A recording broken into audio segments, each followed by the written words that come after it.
My name is Jomar. My name is Migs. And you're watching Geeks Out of Nowhere! Hello, fellow geeks, and welcome again to another episode of Geeks Out of Nowhere. Yun. Geeks Out of Nowhere. Geeks Out of Nowhere. Yun.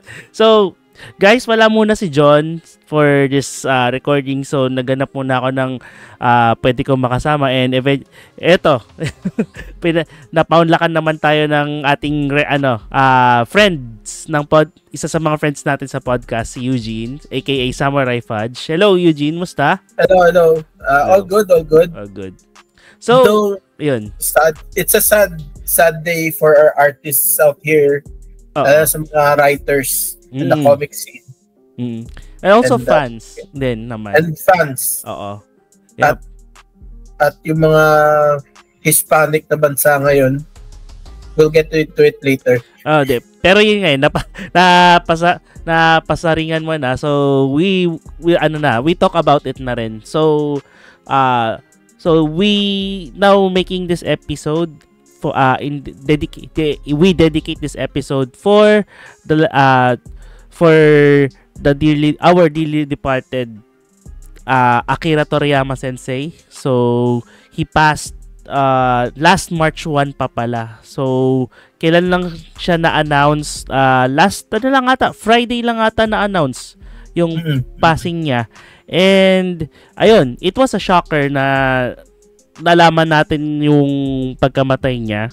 And parang atake daw ata sa puso yung ikinamatay. So, yun. So we dedicate this episode for para sa kanya, and then we will talk about his contributions, his work, and paano to gaano kalaki yung influence nung mga bagay na ginawa niya sa atin, sa buhay nating mga anime fans, and to the whole world in general na rin, sa pop culture history natin sa buong mundo. Ayun. Syempre, malungkot tayo ngayon, but we will talk about his life and his works with a smile on his face, because with the smile on our faces pala, kasi dito hindi lang saya yung inihatid niya sa buong mundo, kundi pati na rin inspirasyon. So he brought joy and inspiration through all of us, and ang daming mga current manga creators, illustrators, and animators ang na-inspire niya to become part of this industry, kumbaga. So, sige, Eugene, what are your thoughts muna kung sa nangyaring ito? Actually, nakakalungkot din. Kaya na din kasi parang kakalibing lang din ng lola ko nung last week. So, condolences pala, Eugene. Thank you. So, parang shocking na naman na Dragon Ball fan kami, mga magkakapatid eh. And malaking bagay kasi ang Dragon Ball sa amin nung childhood namin. And hindi lang Dragon Ball, Dragon Quest or Chrono Trigger, kung fan kayo ng ganun. Malaking bagay sa mga kapatid ko yung mga storya na yun eh. Sige. We talk about muna that yung Dragon Ball, no. So saan ba tayo unang na-expose sa Dragon Ball? Tayo dito sa Pilipinas, una nating na-encounter yung Dragon Ball as Dragon Ball Z muna, 'di ba? Pinalabas siya sa, I think, Channel 9, tama? Muna. RPN 9, and then it was English dub pa, and para ulit-ulit na episode nun is yung journey ni Goku sa afterlife after niya mapatay. Diba? Yung kay Raditz ba? Yung the Saiyan arc. Oo. 'Di ba? So, yun yung una nating is and then weekend lang siya pinapalabas, 'di ba? Parang mga Sundays lang ata, hapon. Iba kasi yung experience ko eh. Kasi feeling ko sila kuya ganun. Mga kapatid ko yung mga nauna. Hindi ko alam na RPN 9 kasi inabot ko Dragon Ball sa GMA 7. GMA 7 na. So, yun. So, I mean, pero yun nga eh, yung Dragon Ball mismo, yung sa GMA 7 na, sa sa RPN rin pala, pinalabas rin yung mismong Dragon Ball na maliit pa si Goku. Yun yung una eh. In English dub yun eh.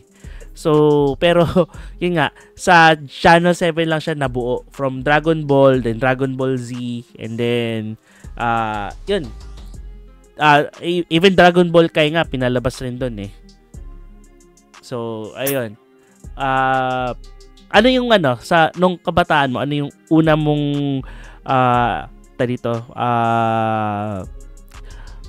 core memory about Dragon Ball, yung experience and ano yung mga memorable moments doon sa about the whole saga of Dragon Ball.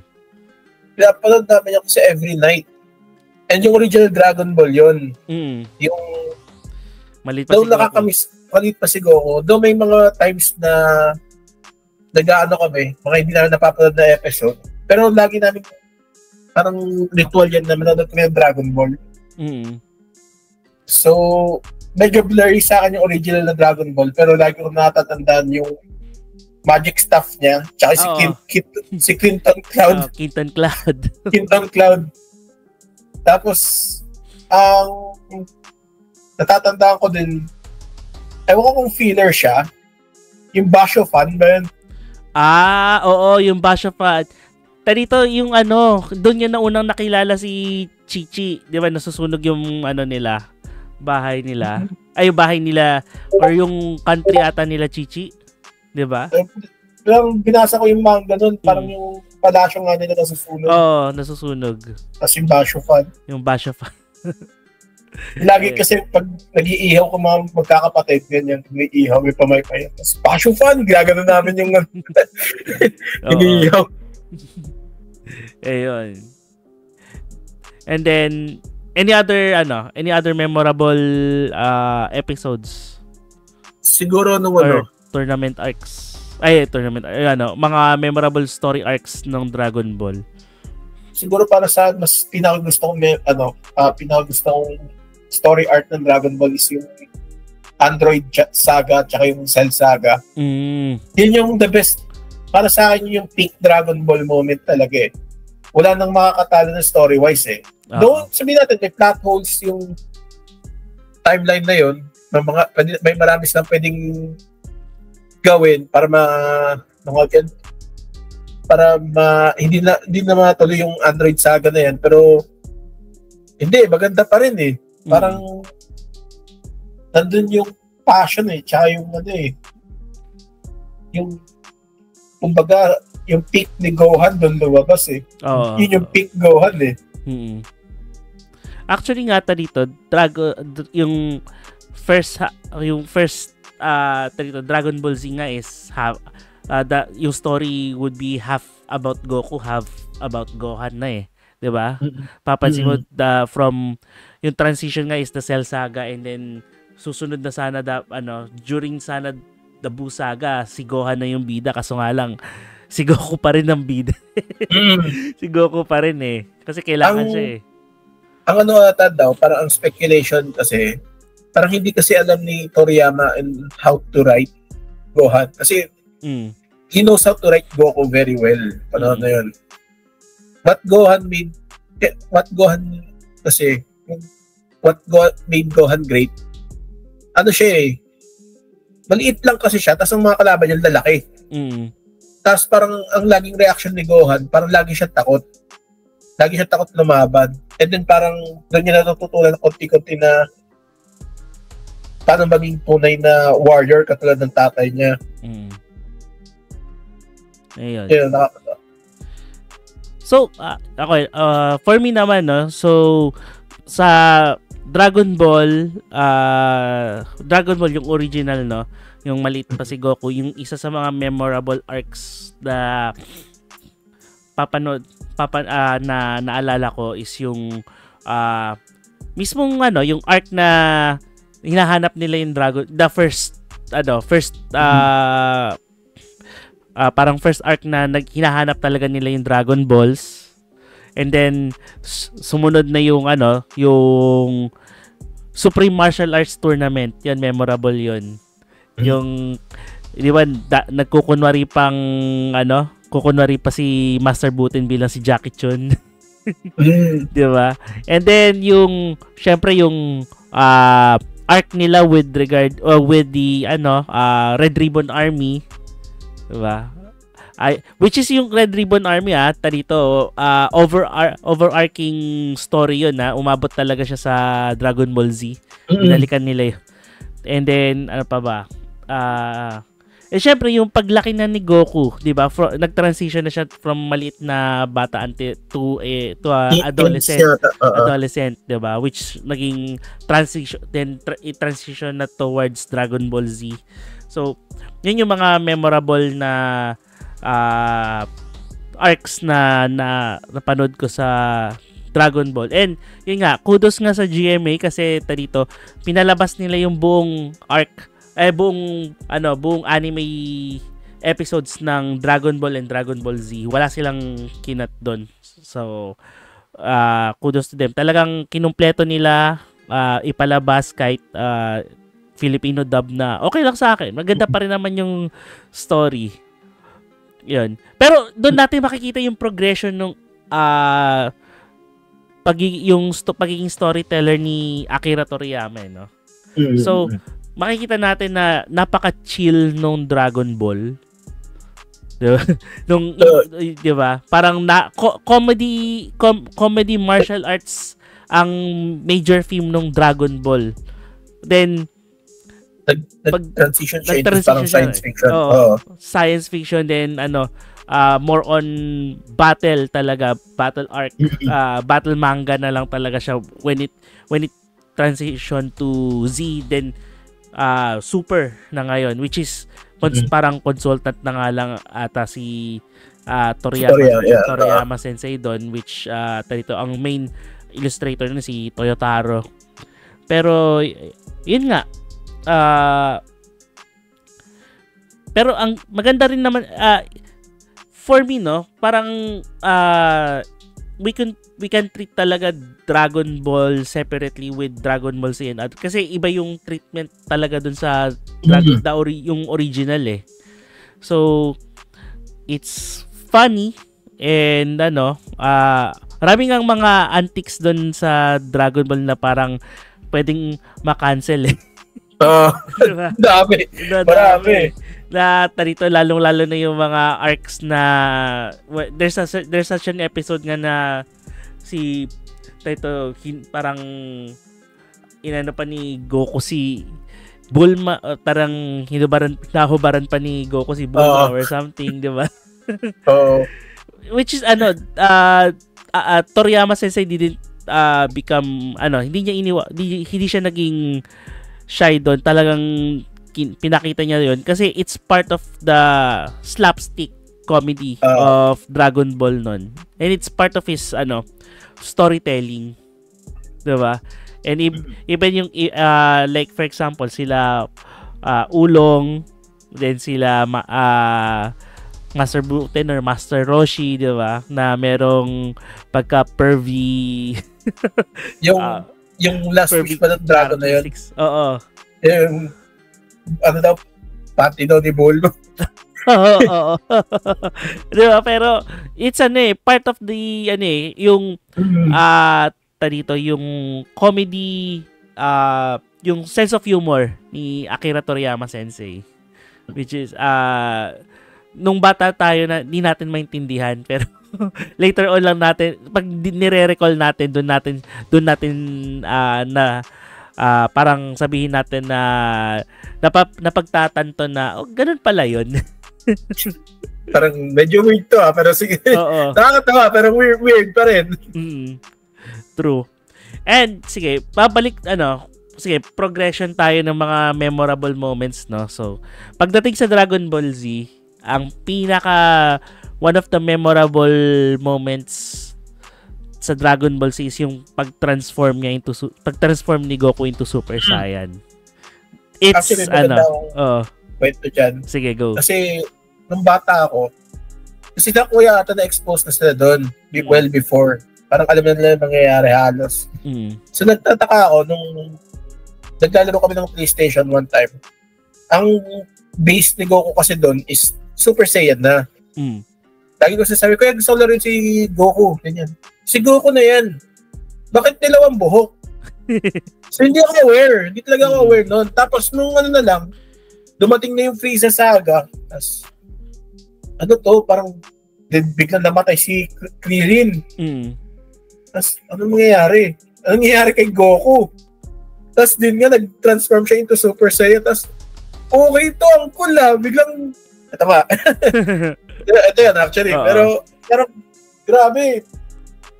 Tapos may kapitbahay kami, may poster siya ng gano'n. Lagi ko tinitignan yun, no? Ganda. Si Frieza ata at si Goku, yung first time niya maging Super Saiyan. Pero di pa Super Saiyan dito si Goku. Di pa. Oo. Base form pa lang. Grabe. Hindi ko, parang nagulat na lang ako yung parang 10-year-old mind ko, biglang Oo. Biglang naglalaro kami ng Dragon Ball. Yung ganito, pag may kaaway ka talaga, kung gusto mo sapakin, super sayang ka muna eh. Oo. Diba? That's how Dragon Ball Z influenced our childhood. Diba? Na talagang super saiyan ka nga or something, you fantasize, you want, parang pangarap mo maging isang super saiyan. Diba? Gusto mo maging Goku, bigla training ka para maging super saiyan, diba? Pero yun, aside from that, in television talagang lalo na noon sa GMA, talagang heavily advertised nung moment na yon, as in one of the sabihin natin na one of the most memorable moments in Philippine TVs yung pag-abang sa pagsusuper saiyan ni Goku during the Frieza towards the end of the Frieza saga. So talagang inabangan ko yun sa TV para mapanood yun. And it was kasagsagan yun nung Anime Revolution sa Philippine TV na prime time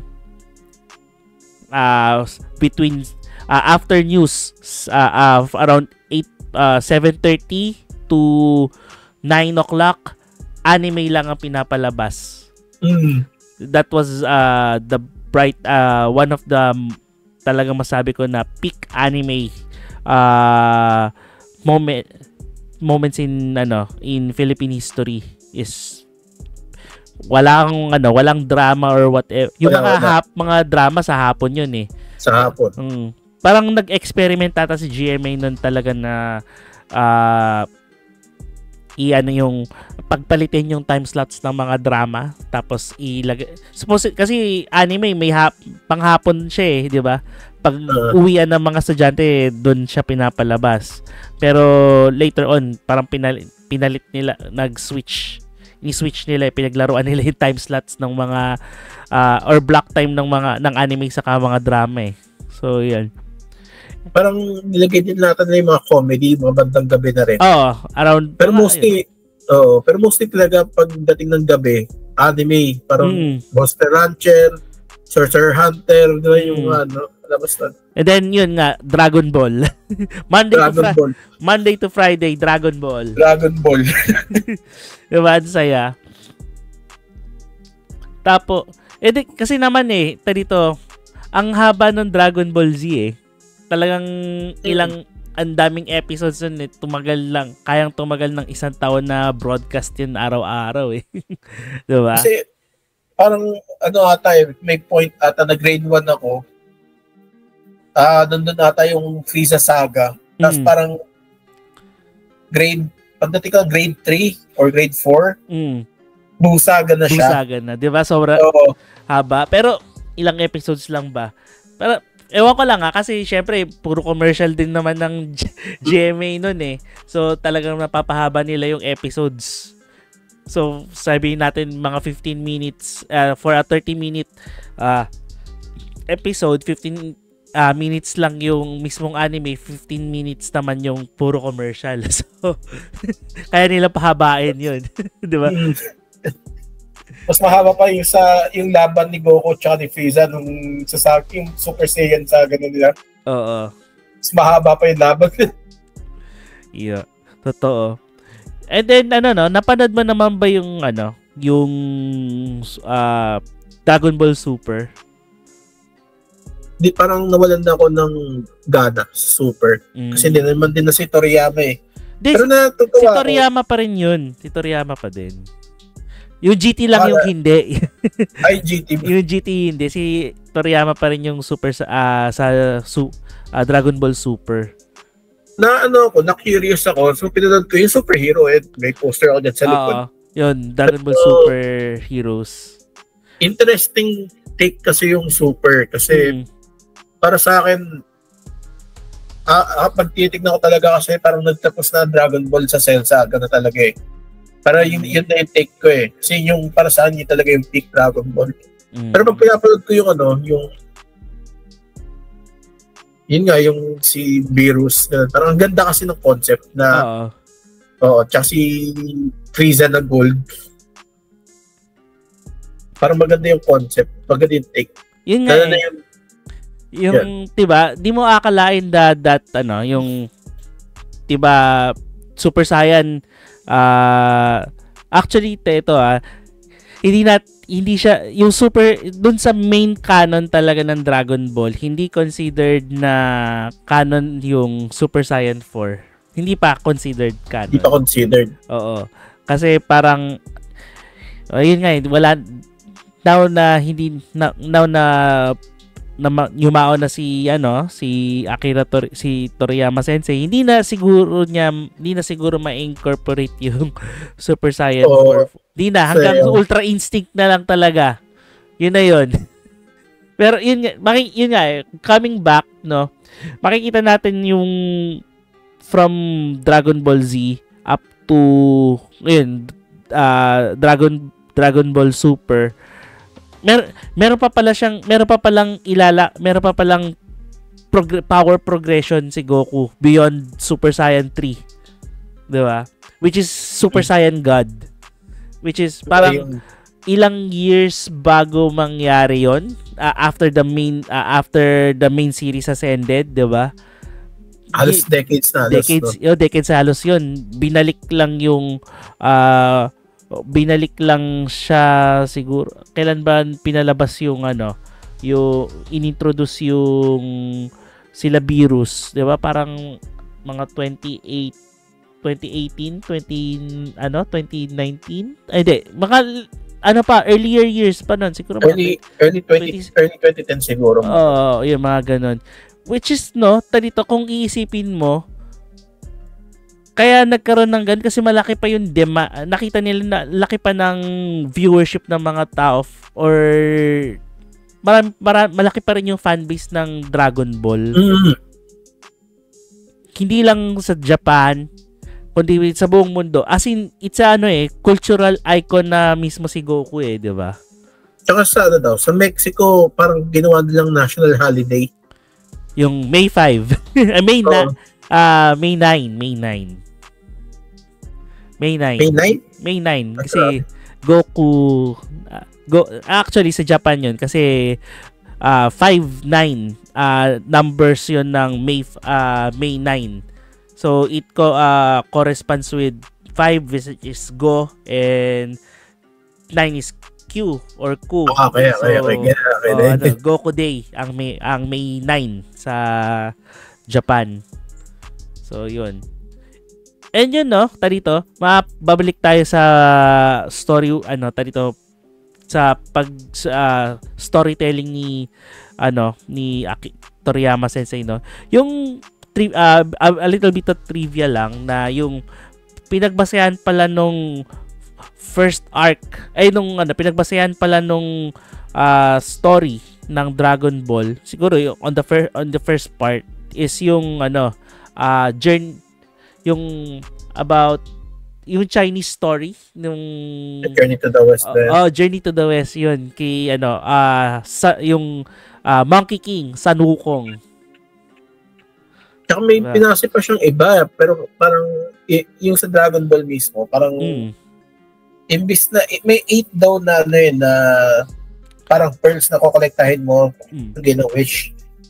Doon parang doon may kinuha siyang story na folklore galing doon eh. Kinuha niya lang 7. Probably to even it out. Ewan ko. And then siguro parang ginawa na lang niya mas special, may dragon na lalabas pag ano. Which is interesting na magaling talaga siya mag-conceptualize. Oo. Totoo yun. And excuse me lang. Pero yun nga, dito makikita natin na from that jump off hanggang ngayon, no, ang dami pang pwedeng itakbo ng story ng Dragon Ball. Ang layo ng tinakbo. Ito take ko sa Dragon Ball actually. Kasi sa Dragon Ball naman kasi maraming pwedeng maging what ifs din eh. Oh. So ang doon sa superheroes, 'di ba? Yun nga pala yung sasabihin ko, yung kaya ako parang feeling ko hindi ko pinanood yung Dragon Ball Superheroes kasi para siya yung ano, Marvel what if. 'Di ba? Yun yung parang mismo ano din eh. Parang Dragon Ball is the western equivalent talaga ng comics eh. Kasi pag tinignan mo yung Dragon Ball at comics, yung parallels nila parehas. Pag may namatay, walang masyadong ano, parang it's not gonna be as painful as you would think. Kasi something is going to bring them back always. And yun, Dragon Ball, isa yun. Yun din sa Marvel tsaka DC. And again, meron pa silang mga different universes. Tulad na sa superheroes. Parang may what if si Gohan yung nag-survive, hindi si Trunks. May mga ganong question sila eh. Tsaka may time travel din sila. Tulad din ginawa ni Trunks. Oo. As always. Di ba? Doon natin nakita sa anime yung yung concept of time travel, 'di ba? May ibang ito napakita na rin siya sa Doraemon or whatever, pero iba yung time travel concept na sa Dragon Ball. So, 'di ba? And ano pa ba? Apa ba pwede nating pag-usap? Alam ko marami ring pinagdaanan si Toriyama Sensei before siya before siya talagang ma-accept as yung una niyang gawa, which is yung Dr. Slump. Ayun, di ko masyado kasi siya nasabaybayan pero yun nga, he inspired many. Yung tulad ng Big 3. Yung Big 3 tulad nung dito, ayan.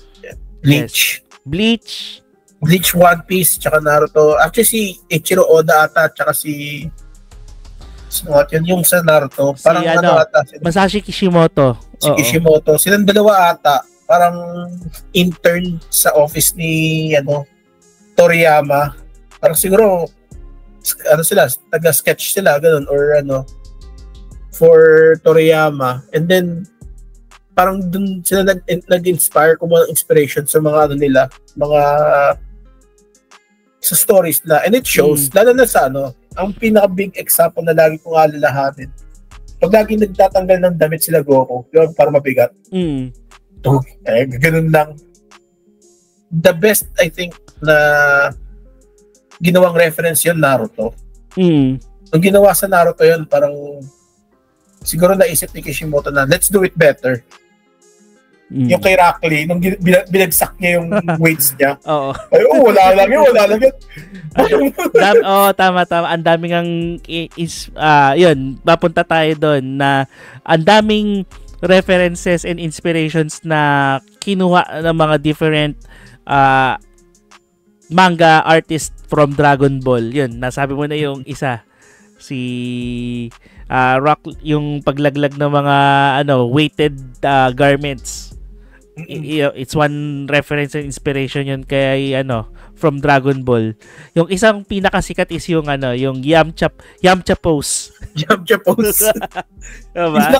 Nakagano namatay si Yamcha. Hindi ko nagets yung Yamcha jokes nun kasi Oo. nung bata ako, favorite character ko si Yamcha. Oo, di ba? Pero parang later on, parang nag-realize ko, parang he's ano nangyayari kay Yamcha? One of the forgotten, na siya, forgotten characters na siya sa Dragon Ball.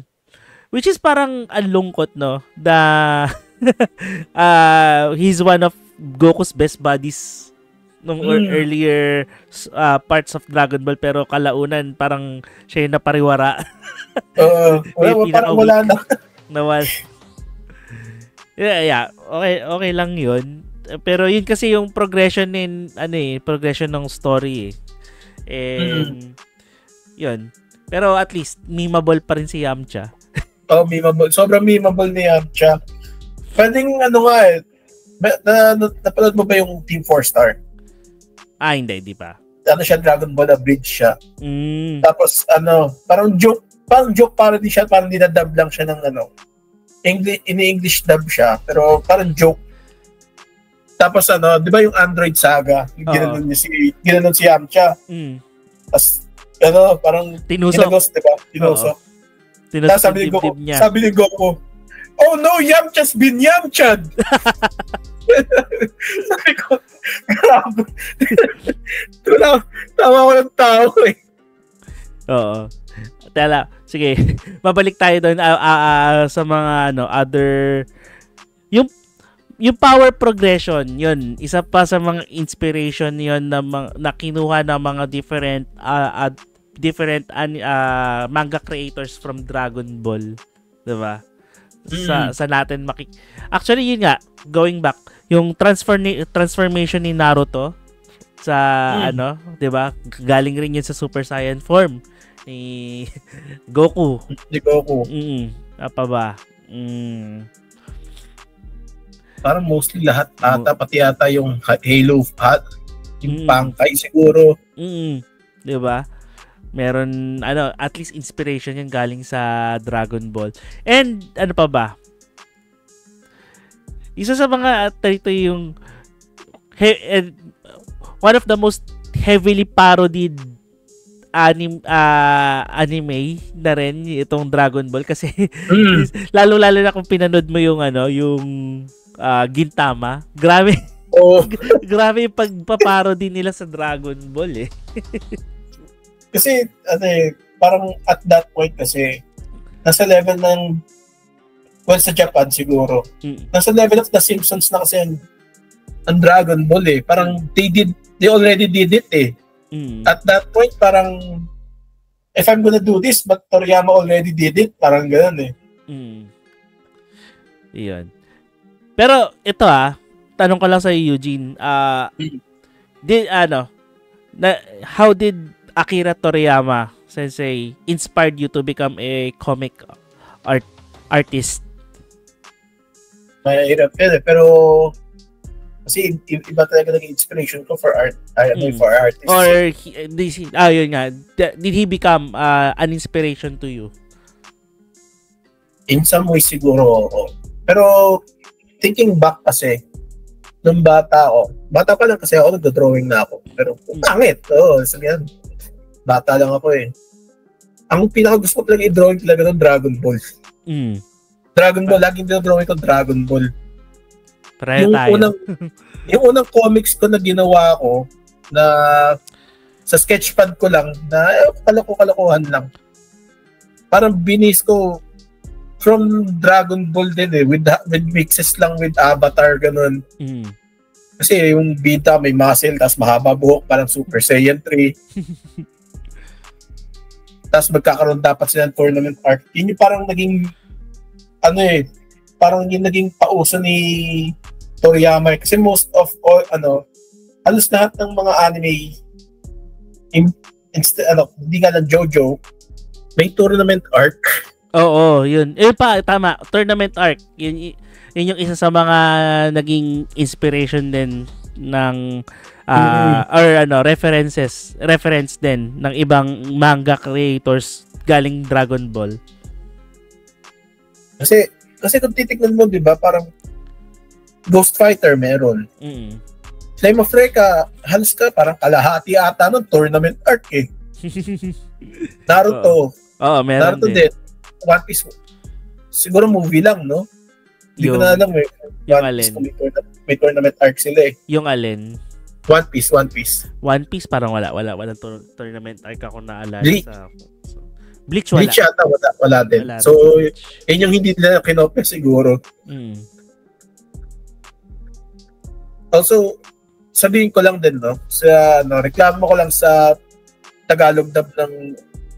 Ewan ko lang kung sa akin to, kasi nung napanood ko yung abridged series na to, yung parody series. Diba si Gohan nung Super Saiyan 2, may kanta ba nung sa Tagalog dub? Walang kanta. Yung Omesia, diba? Yun yung parang naging... Sabi ko, bakit ganun? Ba't walang kanta dun sa Tagalog dub? Ang ganda ng transformation ni Gohan nung nung Super Saiyan 2 siya, parang ramdam mo yung yung energy nung environment. Parang eto na si Gohan, handa na siya lumaban, parang kinalit nyo. Ano nang gagawin mo ngayon, Cell? Parang ganun mangyayari eh. Yan. So, for me, no? So, sa akin, naging malaking inspiration sa akin si Akira Toriyama Sensei nung nagsa-start akong matuto mag-drawing. As in, nung bata ako, tinatry kong mag-drawing Super Saiyan Goku.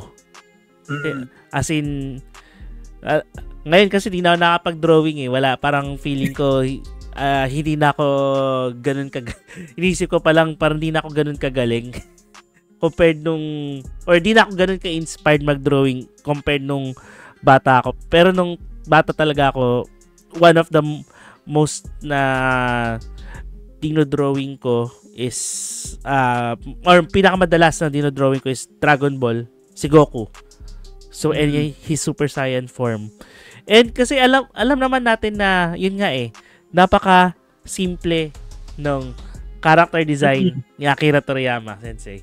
Napaka simple, napaka distinct, and napaka effective. Diba? Kasi parang may sinasabi ata sila na the more na simple yung character, the more na relatable. Oo. And sobrang simple, iconic. Tsaka yung silhouette pa lang, nakikita mo. Kahit walang detail, silhouette nga lang eh. Makikita mo kung sino na yung characters eh. Oo. Totoo. Diba? Para lang siguro pag pinagtabi mo si Krillin saka si Chaozu. Pero madali lang madali lang makita yung ma-distinguish yun eh. Siguro yung yung Super Saiyan na adult Gohan tsaka yung Yamcha na si Yamcha sa Android Saga. Siguro pag yun yung pinagtabi mo, parang magtataka ka pa pero hindi na siguro. Pero yun nga, tama ka doon, no, na yun nga. Saka, dito, sa sobrang distinct ng art, yung, nung art style ni Akira Toriyama Sensei, sa lahat ng mga ginawa niya, even sa Chrono Trigger, sa Blue Dragon, sa Dragon Quest, ganun, halos, magkakamukha halos yung mga characters niya. Di ba? Parang siya eh, parang iconic, parang siyang Ghibli style na eh. Oo. Parang malalaman mo na siya na eh. Siya lang ang may ganong art style na sa tingin ko wala talagang gagaya doon sa ganong art style kasi sa kanya talaga 'yon. 'Di ba? And then of course dito kung kung babasahin yung manga ng Dragon Ball, ang ganda ng mga ng mga camera angles in first perspective nung ng mga panels, yung artwork mismo, 'di ba? Yung drawings. And then ano pa ba? 'Yun, parang dahil dun sa mga ganung first perspectives and camera angles, nagkakaroon siya nung parang, alam mo yung buhay yung action, hindi patay. Diba? So, feeling ko, that's also one of the charms of Dragon Ball eh. Diba? Yung, pag nakita mo yung the art itself, the manga panels, para it pops out of, kakaroon siya ng buhay. Dahil dun sa magandang, camera angles and forced perspectives. Which is also inspiration din ng ibang mga manga artists. Na sa tingin, I think ako personally kung gusto kong gumawa ng manga, talagang gusto ko talaga ng dynamic yung yung actions. As in talagang nagpa-pop out siya, makikita mo gumagalaw talaga sila. Tsaka pansin mo sa Dragon Ball, napakasimple ng background kasi yung characters yung yung magpa-pop out eh. Totoo. Yung ito na sinabi mo, parang sila na yung magiging focus. Pwede nang gawin, parang drawing na sila na kahit halos lahat ng mga laban nila, buti na lang, and maganda rin idea yun, hindi sa city. Hindi lagi. Oo. Kasi ang hirap mag-drawing nun mga building. Kapag large open space, wala ka namang wala ka nang issue masyado nun eh. Kaya medyo matalino rin si Toriyama kasi time saver yun kung manga artist ka on laging may deadline. Oo. Pero grabe rin yun, napatayan yung schedule niya. Kasi in one of the articles na nabasa ko, during his time na ginagawa niya yung Dragon Ball, talagang 1 PM na siya nagigising, tapos nagtatrabaho siya hanggang alas 12 na madaling araw. As in talagang kaya alas 3 na madaling araw, patayan talaga yung schedule niya, tapos parang wiwi lang ang pahinga niya. Halos. Na there was one time na 20 minutes lang daw ang tulog niya. Ay, grabe. Talagang that's the life of a manga artist talaga eh. Oo nga eh. Talaga kasi lalong-lalo na kung weekly publication ng ang manga series mo, like like sa 'di ba, sa Shonen Jump 'yon, weekly 'yon, 'di ba? If you have talaga kailangan mo ng mga assistants doon, pero syempre ikaw rin kailangan andun ka to manage the artwork, the backgrounds, and then syempre pagkapasa mo doon may revisions pa kayo ng edit na ibibigay sa iyo ng editor, 'di ba? Saka pa lang yung mismong submission. Pero, grabe talaga yung, pero kung isipin mo sa grabing sa grabing tindi nung as in patayan na schedule or trabaho sa manga industry, Toriyama Sensei prevailed and he became pa rin talaga successful sa manga industry. Video game industry, kung pwede mong sabihin, di ba? May fun story ako narinig, ewan kung totoo to. Parang nung lumabas yung Dragon Quest, parang na-addict daw si Toriyama. Na hindi na siya hindi pero ewan ko lang pero dito mas maniniwala pa akong si Togashi Sensei yun compared kay Toriyama Sensei. si ano ba yun? Sa Ghost Fighter sa Hunter. Kasi parang to the point daw na tinago daw ng asawa niya yung Famicom nila. Pero yun nga. Pero doon ako mabibilib kay Toriyama Sensei. So siguro aside from evidence of his hard work and dedication, yung body of work niya from Arale, Dr. Slump to Dragon Ball, then yung character designs niya sa Chrono Trigger, then Dragon Quest, and syempre yung isa pa sa mga yung mga isa pa sa mga ginawa niya is yung Dragon Ball Di pa pala. Yung Dragon Quest, Dragon Quest. Dragon Quest pala, Blue Dragon, Blue Dragon. Sa mga, manga na, tas naging anime. Yun. Ewan ko si Toriyama gumawa nito. Pero yan, balik na natin. Dragon Ball Z na manga? Dragon Quest. Dragon Quest. Yes, Dragon Quest. Raw. Oh.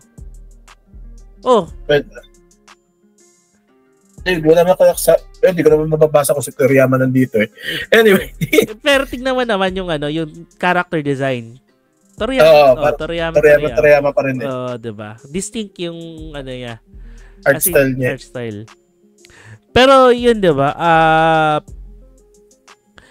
Yun nga parang kung isipin mo, hanggang bago siya mamatay, ang dami pa rin pala niyang projects na na ongoing na ginagawa. Yun nga, maliban sa Dragon Ball Super manga with Toyotaro, meron pa yung Dragon Ball Daima, which is an anime series ng under Dragon Ball franchise pa rin na supposedly for celebration of the 40th anniversary ng Dragon Ball. Ay, siya hindi inabot, no? Oo, di ba? Pero, and siya yung mismong nag-conceptualize nun. Yung parang Dragon Ball Daima is parang ito. Yung bigla silang babata ulit. Yeah, I have heard of it. Yeah. So, ayun, and then meron pa ata siyang isa pang manga series na ongoing din maliban sa Dragon Ball Super.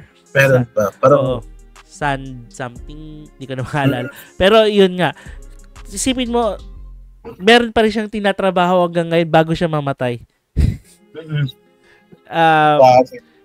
Para naalala ko rin yung isang similar case yun si Kentaro Miura, yung manga art, yung creator ng Berserk, 'di ba? Pero at least ito kasi we can have a closure na with Dragon Ball Z kasi matagal na siya natapos, pinalawig lang yung story niya. At least ito, pero compared with Berserk, ang dami pang mangyayari, pwede pa ma-expound eh. Pero yun nga, buti na lang nasabi na ni Miura Sensei dun sa kaibigan niya kung ano yung magiging ending no endgame ng Berserk bago siya mamatay. So, yun. Buti na lang. Pero the question is, ano na lang yung mangyayari dun sa mga sa ongoing works na naiwan ni Toriyama Sensei. Siguro kung sa Dragon Ball Daima na na-expound na siguro yung series nun until the end. Yung nagawa na yung parang rough draft ng story from beginning to the end. Siguro wala nang ganong problema eh. Di na ako kakabahan siguro rin with Dragon Ball Super kasi andun na naman si Toyotaro, yung current artist nun, and baka nasabi na rin Toriyama kung ano yung magiging endgame nung Super. Pero 'di ba, the Super kasi is parang in between ng Majin Buu saga until dun sa Tournament of Power Tournament of Power 3. Supreme Martial Arts Tournament kung saan makikilala na ni Goku yung reincarnation ni Majin Buu, si Ub. Pero parang bakit ganun? Parang humina na doon ng matindi si Goku eh. Dito during in between those period, nag-Ultra Instinct na siya. 'Di ba? Oo eh. Di ba kasi? Yun lang yung siguro yung yun lang yung sigurong loophole na natin. Makikita natin. Kasi famously enough, dahil sa tagal ng hindi nabubuksan ni Akira Toriyama Sensei napapasyal ni Toriyama Sensei yung story ng Dragon Ball, nakalimutan niya na halos. Parang kung paano niya nakalimutan si Launch. Oo, di ba? Actually, problema niya yun. Nakakalimutan niya yun eh. Oo, forgetful talaga siya. Di ba? Kahit nga sa Super, di ba, wala nang aalo sila Yamcha sa Tenshin. Sa Chaozu. Nakalimutan na halos. Nakalimutan naman niya din halos. Oo. Tsaka yung isa daw sa nakalimutan niya, yung Super Saiyan 2. Oo. Yun. Parang, di na alam na Super Saiyan 2 pala yun. Parang, sinasabi na go beyond Super Saiyan lang. So, kaya mapapansin natin maraming maraming plot holes. Loopholes tuloy. Plot holes. Ayun. So, yun, parang we just reminisce na lang kung ano talaga yung yung mga yung buhay ni Toriyama Sensei and how it influenced us through his works, diba? Napaka also ko lang din na yung lalo na yung games, doon ako na-expose sa Dragon Ball. And sobrang enriching din na ganda ng story nung Dragon Ball. At saka yung mga works niya kay Toriyama. Diba? So, parang he's a cultural icon and talagang ang laki nung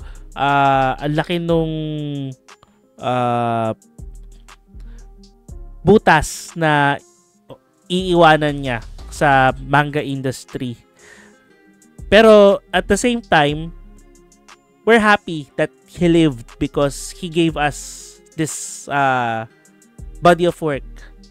He left us with this body of work na we can still visit, we can still read and enjoy for a long time.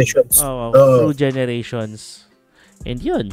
And yun nga, para ang dami niyang na-inspire, ang dami niyang mga manga artist na binigyan ng pagkakataon inspiration sa na i-pursue yung paggawa ng manga and anime, 'di ba? Parang he shaped a generation of manga artist and anime artist and anime and manga fans. Yun. And ako, yun nga, sabi nga rin ni Tite Kubo Sensei, the author of Bleach, na iniisip niya na parang hindi pa patay si Toriyama Sensei kasi andyan yung gawa niya eh.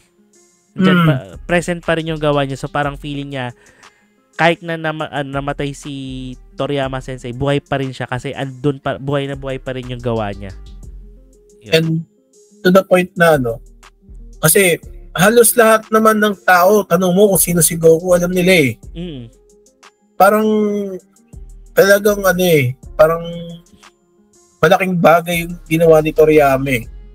Hindi, matagal siyang mawawala yung essence ng Dragon Ball. Pero not soon enough siguro. To the point na every generation alam si Goku. Any anime fan. Dito, pati nga siguro yung yung isang Mexican ata na si Goku Gonzales. Goku Gonzales. Oo. Or Goku Jimenez ba, ewan ko na lang. Kasi di ba, merong isang Mexican na lalaki na nag-share sa Facebook, di ba? Na paabutin nyo to ng certain number of likes. Papangalanan ng asawa kong Goku yung magiging anak namin. And then, umabot ka sa ganung bilang. And then, yun nga, naging, pinangalanan ng Goku yung anak nila. Sabi mo, parang nagsanib lahat ng pwesa yan. Nag-spirit ball. Ayan, isa pa pala sa mga iconic na moments yon yung lahat tayo gumanon. Dapat ng TV. Genki Dama. Lahat taas ang kamay.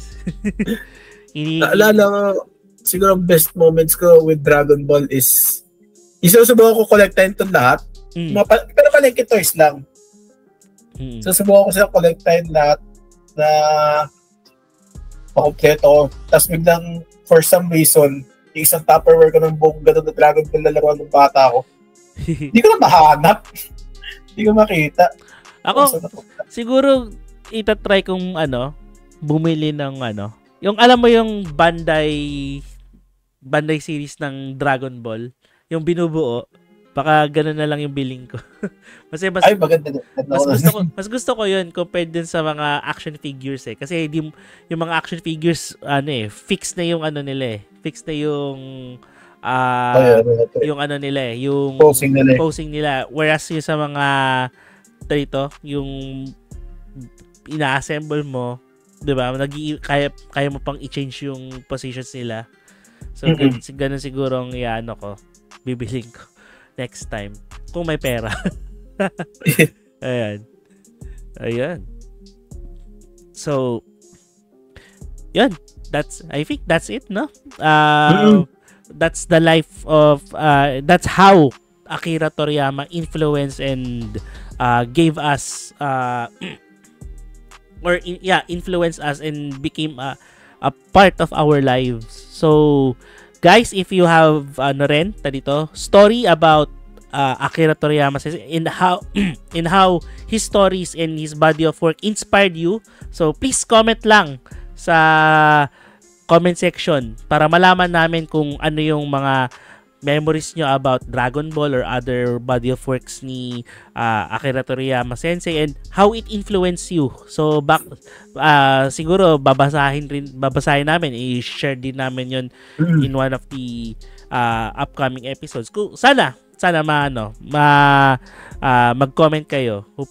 Hopefully habang pinapanood nyo to and yun nga, and through his works may Toriyama Sensei inspire all of us to live a life that is worth living, na based na rin doon sa stories niya sa Dragon Ball, what doesn't kill you makes you stronger. So and makes you a Super Saiyan. Diba? Siyempre, go beyond your limit. Oh, go beyond your limit. That's the essence of the story of the Dragon Ball. Aside from artists, Toriyama inspired a lot of fighters in the world. Oo. To go beyond. Diba? So, yun. Yan kasi Israel Adesanya, yun. Yun talaga. Iba pa yung inspiration ni Israel Adesanya. Yeah. Pero I think a lot of MMA and martial artists are inspired by Dragon Ball rin. Totoo yun.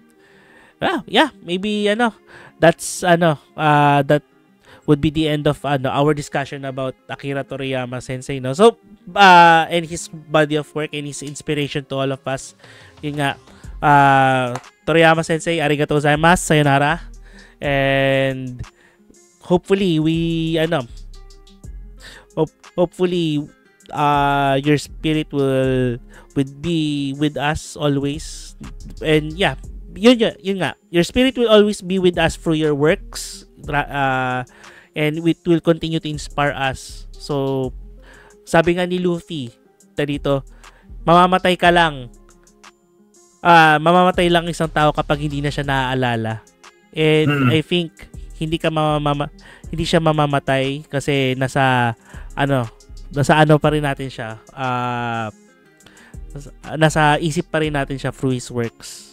Hanggat may fans pa ng Dragon Ball, buhay pa rin si Akira Toriyama Sensei. 'Yan. Sige, konting pahapyaw lang tayo, Eugene. Napanood mo na siguro yung Elimination Chamber. Pag-usapan muna natin ng konti yun. Ay, hindi ko siya napanood. Hindi mo napanood. Pero yun nga syempre, predictable na. Alam na naman natin na nangyari. Drew McIntyre won the Elimination Chamber. And si Becky Lynch won din sa Elimination Chamber. So, yun. So, Drew McIntyre will face Seth Rollins na for the World Heavyweight Championship. Then, Becky Lynch will face Rhea Ripley naman for the Women's Heavyweight Championship. Okay. So, yun. Predictable, pero it makes sense. Yun naman talaga. Yun. And Okay then, lang. Ang naalala ko lang yung si Logan Paul na RKO. oh, yun. Latest episode. Hindi. Sa Elimination Chamber. Na RKO. Pero nakaganti si Logan Paul, Nakasuntok siya kay Randy Orton. Kaya natalo si Randy Orton, eh. Oo. Pero yun nga. Dahil doon nagkaroon sila ng ongoing feud na ngayon is pinalabas na nga sa SmackDown. And then yun na nga, nakaganti na ng sampal si Cody Rhodes kay The Rock. Oo, buti nga. Laban Cody. Tapos na ang story na yan. Oo. Yun nga, natatawa ako Gusto ko sanang i-comment dun sa post ni The Rock yung, di ba, siya, na meron ini-endorse siya ngayon na facial product, facial care product for men. Diba? Parang gusto ko i-comment na ito, yung what The Rock uses for his skincare are the tears of Cody Crybabies. Diba? Parang wala lang. Ayoko i-comment. Nasabi ko na. So, yun. Well, sige. It's not bad. It's actually clever. Yeah. Okay lang yun. Pero syempre iba kasi kayfabe, iba na yun eh. Product endorsement na yun eh. Seryoso yun. Business side yun. Di kayfabe yun. Well, yun. Siguro, we end this episode na lang. Eugene, sige. Shout out. Thank you for having me ulit. Siguro shoutout ko yung mga kamag-anak ko, mga team ko, yung Karakoa Comics team, yung again, mga friends ko, shoutout ko sila. Also, siguro yung lola ko sa taas, shoutout ko rin yung lola ko, si Isabelita. So, yun lang, yun shoutout ko. Na masyadong shoutout ko. Hopefully, yung lola mo saka si Akira Toriyama Sensei magkita sa sa Spirit World. Spirit World. Ayun, for me shoutout Shoutout kay John, yun, na nasa Taiwan as of now. Kaya pala wala. Okay, wala siya ngayon. And then, syempre kay Migs, balik ka na. De joke lang. Alam ko busy ka. Yeah, pero basta magsabi ka kung kailan ka babalik. Hindi, joke lang. We'll still hinihintay ka pa rin namin dito. Pero we're having fun and hopefully makabalik ka agad-agad, and we wish the best na rin sa mga endeavors mo ngayon.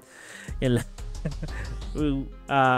And then syempre sa wife ko, and yun pala, gusto ko lang rin pala magpasalamat doon sa mga bumili nung t-shirt na binebenta ng wife ko through munimuning.ph, yung binebenta naming Kendo Cat and Kendog t-shirt, which is yung half of the proceeds nun kasi would be donated for the United Kendo Federation of the Philippines for their participation sa World Kendo Championship sa Milan, Italy. So thank you sa mga bumili, and na-sold out namin lahat nung stock namin, and we're going for second batch. Magkakaroon kami ngayon ng second batch. So please message DM nyo yung munimuning.ph on Instagram if you want to order the shirts. And yun nga, sabi ko nga, kapag umorder kayo ng shirt, you also help our Philippine contingent for the World Kendo Championships na maka-participate sila doon. So, shoutout na rin sa mga Kendo kaibigan namin from the Kendo community. Yun. And shoutout kay Kuya Julio na rin, saka sa iba pa namin mga college friends. Yun. So, ayun pala, no? Aside from that, no, Eugene, thank you rin pala sa pagko-comment dun sa sa live reaction ko nun sa Elimination Chamber. Narinig ba yung yung mismong Chamber? episode? Yung pay-per-view? Hindi ba siya, medyo lang, parang parang background, so background music lang niya. Oo. Yan. Maybe we could try to do that rin sa WrestleMania. Yung nga yung balak ni John WrestleMania. And hopefully nga yung April 8 sana holiday yun para makapag day 1 day 2 tayo ng reaction video for WrestleMania XL. Yan. Ang aga nga parang 7 a.m. 7 a.m. kasi kick off. Then ang daming oras yun. Oo. And then invite rin pala natin yung mga tao for, syempre, aside from this, we also support local Pinoy wrestling. So, ayun. Ang hirap mamili tuloy kung ano papanoorin. Oo nga Kung nagsabay yung MWF saka FPW ng date Oo nga sobrang exciting nung matchup ng dalawa. Kasi wala nakakainis. Parang hindi mo lang. Pusa ka naman manonood. Well, nagkasabay nga sila Well, siguro kasalanan ng Power Max Center kasi yun yung binigay na available date sa kanila ng binigay ng date sa FPW, pero yeah, I think it's na rin a good good thing for Philippine local wrestling kasi dito you have two promotions now that are doing good sa Philippine, sa ating local wrestling scene, and hopefully pa rin lumago palalo yung ating local wrestling scene kasi it provides livelihood din sa mga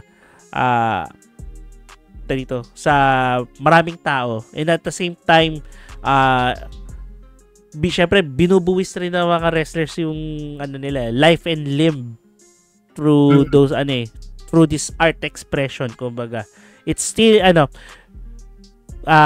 professional wrestling is like theater, kumbaga may lang halo-halo, mayroon lang talagang action na kakaiba sa mga performing arts, 'di ba? So you need people should learn how to appreciate it, and syempre kung paano yung difference ng kayfabe sa tunay na buhay.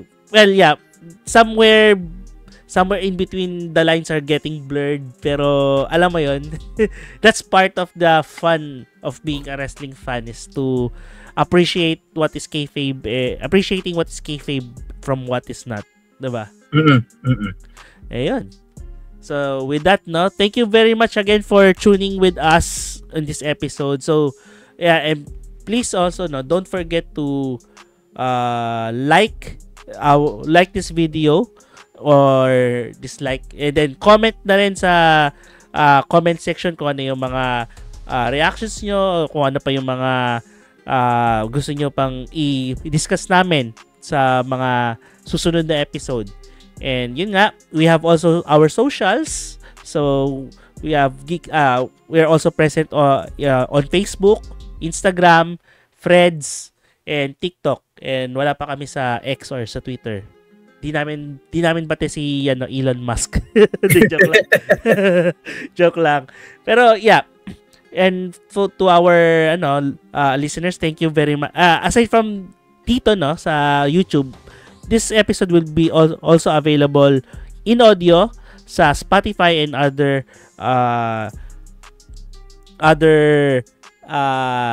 podcast providers na preferred nyo. Yun. And with that, again, thank you very much, Eugene, for this episode, for having me here. Sa susunod ulit. Agad, di ka pa naniningil ng talent fee. Appearance ka.